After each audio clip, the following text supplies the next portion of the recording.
Dan salah satu sifatnya ya, ini sifatnya adalah dia penghubung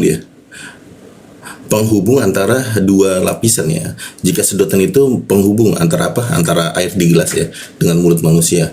Kalau pipa itu penghubung antara buah tanah ya, yang tadi dengan permukaan tanah.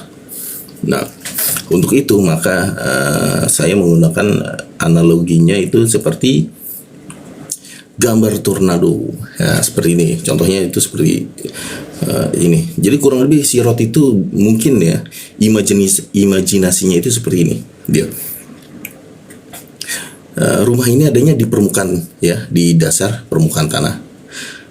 Dan sirot itu seperti tornado yang menghubungkan dia antara langit dan bumi. Nah, sirot itu nanti adalah sifatnya menyedot ya, yang ada di bumi ini terangkat dari langit.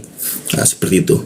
Jadi jika kita masuk ke wilayah agama ya, orang yang melewati jembatan sirot itu adalah orang yang ada di wilayah langit pertama ya, manusia yang berada di wilayah langit pertama, lalu terhisap dengan cepat dia masuk ke langit berikutnya, langit kedua ya, seperti itu ya.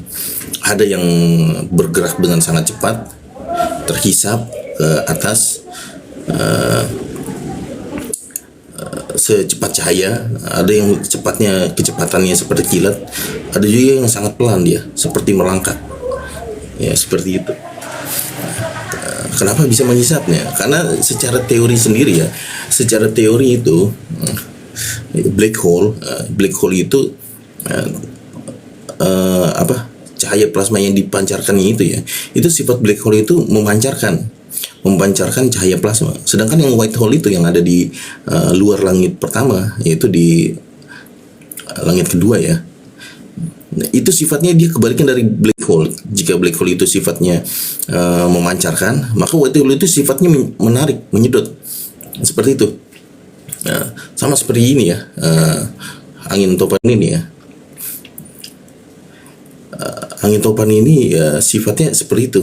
Di bagian tanah itu dia mengeluarkan angin ya, mengeluarkan hembusan angin putaran ke langit. Dan sedangkan angin yang di langit ini itu sifatnya dia menyedot benda yang ada di bawahnya. Akhirnya terbentuklah seperti jembatan ya, jembatan yang terbuat dari ini udara ya. Nah, kalau Siratal Mustaqim itu dia jembatan yang tercipta dari plasma cahaya, seperti itu. Nah, ada hadis juga yang mengatakan bahwa Siratal Mustaqim itu lebih tipis ya dari rambut yang dibelah 7.